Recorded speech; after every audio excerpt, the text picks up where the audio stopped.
થરાદ તાલુકાના વાડિયા ગામે જૂથ અથડામણ, 7 લોકો ગંભીર રીતે ઇજાગ્રસ્ત, પોલીસ કાર્યવાહી ચાલુ। થરાદ તાલુકાના વાડિયા ગામે શનિવારે સાંજના સમયે બે જૂથો વચ્ચે થયેલી અથડામણથી તંગદિલનું વાતાવરણ સર્જાયું હતું। પ્રાથમિક માહિતી મુજબ ગામના એક જ કોમના બે જૂથો વચ્ચે રૂપિયા લેતી દેતી અંગે લાંબા સમયથી ચાલી આવતી અદાવત હતી। આ વિવાદ શનિવારે ચરમસીમાએ પહોંચતા બંને પક્ષો સામસામે અથડાયા હતા। હુમલામાં લાકડી પથ્થરનો પણ ઉપયોગ થયો હોવાની ચર્ચા છે। આ અથડામણમાં 7 જેટલા લોકો ગંભીર રીતે ઇજાગ્રસ્ત થયા છે।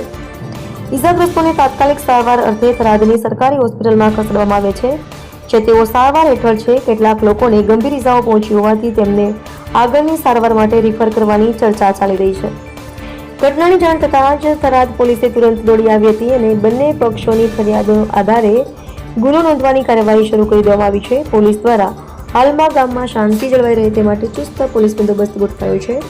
આકસ્મિક અથડામણને પગલે ગામમાં ચકચાર મચી ગઈ હતી। સામાન્ય ગ્રામજનોએ ભયભીત થઈને ઘરોમાં શરણું લીધું હતું। હાલ પોલીસ પરિસ્થિતિ ઉપર કડક નજર રાખી રહી છે અને વધુ કોઈ અનિચ્છનીય ઘટના ન બને તે માટે સતર્કતા અપનાવવામાં આવી રહી છે। ગ્રામજનોમાં હાહાકાર મચી ગયો હતો, પણ હાલ પરિસ્થિતિ નિયંત્રણમાં છે એવી માહિતી પોલીસ સૂત્રોએ આપી હતી। રિપોર્ટર રાણાભાઈ પારેગી, થરાદ।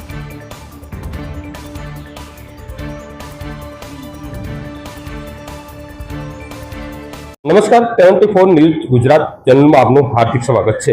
થરાદના વાડિયા ગામથી તાજા સમાચાર મળી રહ્યા છે। બે જૂથો વચ્ચે અથડામણ।